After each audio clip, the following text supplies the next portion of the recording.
ಕೈ ಎತ್ತಿ sir. Metro ದರ ಮೆಟ್ರೋ ದರ ಮೆಟ್ರೋ ದರ ಮೆಟ್ರೋ ದರ ಮೆಟ್ರೋ ದರ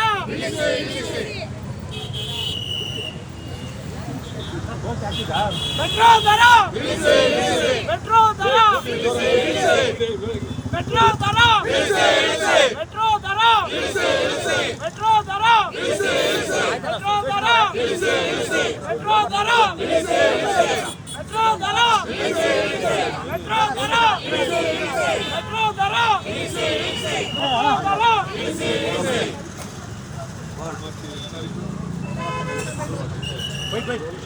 ಇಲ್ಲ ಇಲ್ಲ ಇಲ್ಲ ಇಲ್ಲ ಇಲ್ಲ ಇಲ್ಲ ಅವ್ರಿಗೆ ಮುಂದಾಗಲಿ ಮುಂದೆ ಹೋಗಿ ಜಗ ರೈಟಾ ಬಿಡಿ ಅವ್ರಿಗೆ ಆರಾಮ ಮುಂದೆ ಹೋಗ್ಲಿ ನಾವು ಇಲ್ಲೇ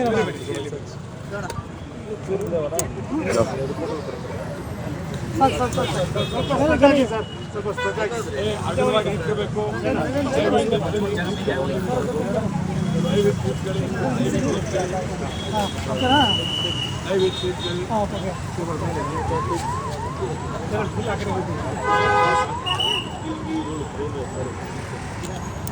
ಮೇಡಮ್ ಮೈಕ್ ಏನು ಮೇಡಮ್ ನಾವು ಇದುವರೆಗೂ ಮೇಡಮ್ ಸ್ವಲ್ಪ ಬನ್ನಿ ಮೇಡಮ್ ಓಕೆ ನಾವು ಇದುವರೆಗೂ ಮೆಟ್ರೋ ಬಗ್ಗೆ ಗಂಭೀರವಾಗಿದ್ದು ಏನೋ ಯಾರಾದರೂ ಮಾಡ್ಕೊಂಡು ಹೋಗ್ತಾರೆ, ಯಾವಾಗಲಾದ್ರೂ ಒಂದ್ಸರಿ ದರ ಏರಿಸ್ಕೊಳ್ತಾರೆ, ಹೋಗ್ತಾರೆ ಸುಮ್ಮನಿದ್ದು. ಮತ್ತು ಕನ್ನಡ ಅವರು ಬೇಕಾಗಿಲ್ಲ. ಅವ್ರು ಯಾರೋ ಆ ಎಮ್ ಡಿಗಳು ಬರ್ತಾರೆ, ದಿನಕ್ಕೊಬ್ಬ ಮದ್ರಾಸ್ಗೆ ಒಬ್ಬ ಬರ್ತಾರೆ, ಆಂಧ್ರಕ್ಕೆ ಒಬ್ಬ ಬರ್ತಾರೆ, ದಿಲ್ಲಿಯಿಂದ ಒಬ್ಬ ಬರ್ತಾರೆ. ಕನ್ನಡ ಗೊತ್ತಿಲ್ಲ, ಅಲ್ಲಿ ಕನ್ನಡ ಭಾಷೆ ನಾಮಫಲಕಗಳು ಸರಿಯಾಗಿಲ್ಲ, ಅಕ್ಷರ ಗೊತ್ತಿಲ್ಲ, ಕನ್ನಡ ಅಂದರೆ ಎನ್ನಡ ಅಂತ ಬರೀತಾರೆ, ಒಂದು ಗೊತ್ತಿಲ್ಲ ಅವರಿಗೆ. ಇದು ಬರೀತಿಲ್ಲ. ನಾವು ಬೀದಿಗೆ ಇಳಿತಾ ಇದ್ದೀವಿ.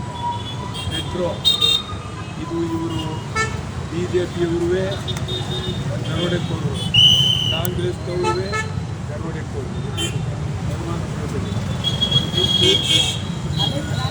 ಈಗ ನಾವು ಈ ಸಂದರ್ಭದಲ್ಲಿ ಕನ್ನಡ ಚಳವಳಿಗಾಗಿ ಬೀದಿಗಿಳಿಬೇಕಾಗಿದೆ.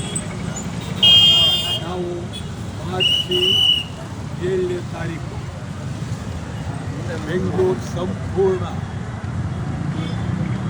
ಮೆಟ್ರೋ ನಿಲ್ಲಿಸೋ ಮೂಲಕ, ಶಾಂತಿಯುತವಾಗಿ ನಿಲ್ಲಿಸೋ ಮೂಲಕ ಹೋರಾಟ ಮಾಡಬೇಕು ಅಂತೇಳಿ ತೀರ್ಮಾನ ಮಾಡಿದ್ದೇವೆ. ಅಷ್ಟರೊಳಗೆ ಅವರು ದರ ಕಾಯಂ ಆಗಿ ನಾವು ಹಿಂದೆ ಪಡೆದಿದ್ದೀವಿ ಅಂಥೇಳಿ ಈಗ ತಾತ್ಕಾಲಿಕವಾಗಿ ಪಡೆದಿದ್ದಾರೆ. ಕಾಯಂ ಆಗಿ ಪಡೆದಿದ್ದೀವಿ ಅಂತ ಹೇಳಿದ್ರೆ ಆಗ ನಾವು ಮಾತಾಡ್ತೀವಿ. ಮತ್ತು ಈ ಮಧ್ಯ ನಾನು ಮೆಟ್ರೋ ನಾನೇ ಪ್ರಯಾಣ ಮಾಡ್ತೀನಿ.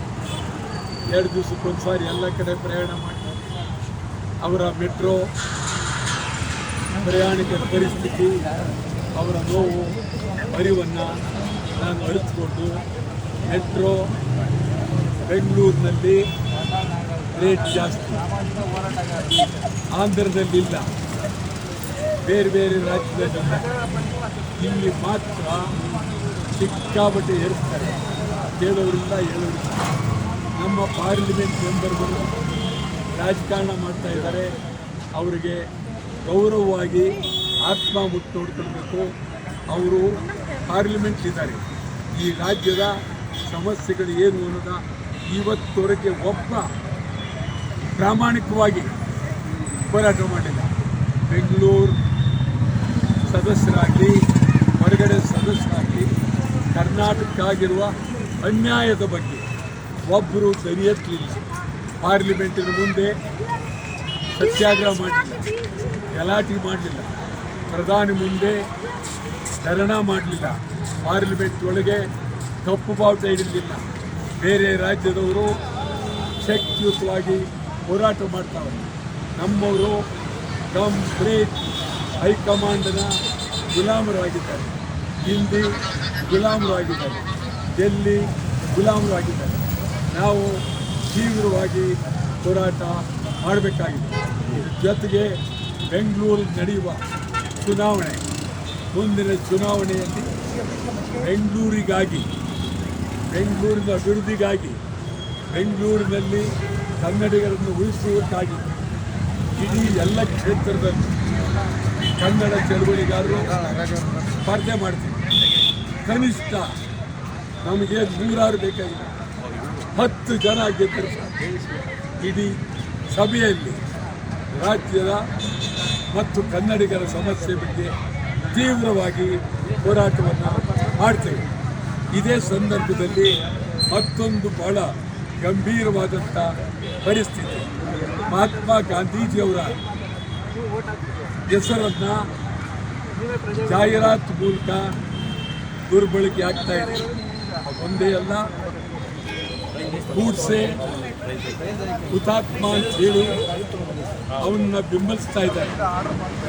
ಇದು RSSನವ್ರದ್ದು, BJPಯವರ ಹುನ್ನಾರ. ಇದು ಬಹಳ ಗಾಂಧಿಯ ತತ್ವ ಸಿದ್ಧಾಂತಗಳಿಗೆ, ಗಾಂಧಿಯವರಿಗೆ, ರಾಷ್ಟ್ರಪಿತನಿಗೆ ಮಾಡಿದಂಥ ಅಪಮಾನ. ಮೊದಲು RSSನವರು ತಮ್ಮ ದೊಣ್ಣೆಗಳನ್ನು ಬೀಸಾಕಿ ಬರೀ ಕೈಕಾಲಿನಲ್ಲಿ ನಡಿಬೇಕು. ದೊಣ್ಣೆ ಯಾಕೆ ಅವ್ರಿಗೆ? ಕಾರಣ ಏನು? ದೊಣ್ಣೆ ಯಾರಿಗೆ? ಏನು ಸಂಕೇತ? ಯಾರನ್ನು ಹೊಡೆಯೋದಕ್ಕೆ ದೊಣ್ಣೆ? ಮಹಾತ್ಮ ಗಾಂಧೀಜಿಯವರ ದೊಣ್ಣೆಯ ಬಗ್ಗೆ ಮಾತನಾಡ್ತೀವಿ, ಅವರ ಬಗ್ಗೆ ಮಾಡ್ತೀವಿ. ಹುಷಾರ್, ಮಹಾತ್ಮ ಗಾಂಧಿ ಈ ದೇಶದ ದೇವರು. ಮಹಾತ್ಮ ಗಾಂಧೀಜಿಯವರು ಕರ್ನಾಟಕ ಉದ್ದಗಲಕ್ಕೂ ನಾವು ಪ್ರಾಮಾಣಿಕವಾಗಿ ಹೋರಾಟವನ್ನು ಮಾಡ್ತೇವೆ. ಅವತ್ತು ಇಡೀ ಬೆಂಗಳೂರಿನಲ್ಲಿ ಸಂಪೂರ್ಣವಾಗಿ ಮೆಟ್ರೋ ಮೊದಲನೇ ಸಂಪೂರ್ಣವಾಗಿ ಎಲ್ಲಿಂದ ಸ್ಟಾರ್ಟ್ ಆಗುತ್ತೆ, ಎಲ್ಲೆಲ್ಲಿ ಹೋಗುತ್ತೆ, ಎಲ್ಲ ಕಡೆ ನಾನು ಪ್ರವಾಸ ಮಾಡ್ತೀನಿ. ಎಲ್ಲರೂ ಹೇಳಿ ಖಂಡಿತ ಯಾರು ಮೆಟ್ರೋ ಹತ್ತಬೇಡಿ ಅಂತ ಹೇಳಿ ಒಂದು ದಿನ ಸರ್ಕಾರಕ್ಕೆ ಎಚ್ಚರಿಕೆ ಕೊಡ್ತೀವಿ. ಖಂಡಿತ ಪ್ರಯಾಣಿಕರು ಆಚಾರ ಮಾಡ್ತಾರೆ, ಅವ್ರಿಗೋಸ್ಕರವೇ ಚಳವಳಿ ಮಾಡ್ತಾರೆ. ಆದ್ದರಿಂದ ತೀವ್ರವಾಗಿ ಹೋರಾಟವನ್ನು ಮಾಡ್ತೀವಿ. ಮೇಡಮ್,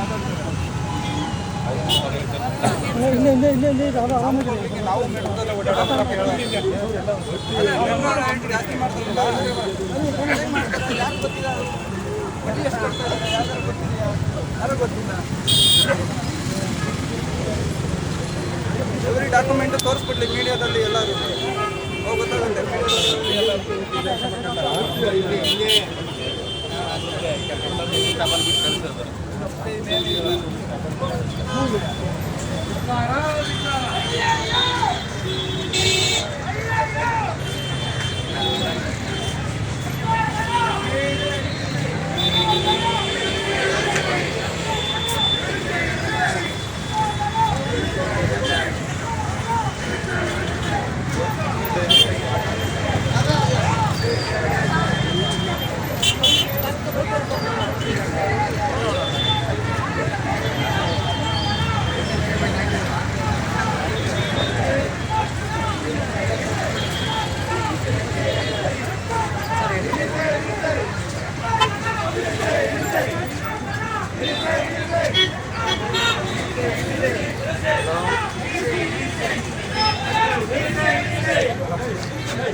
ಧಿಕ್ಕಾರ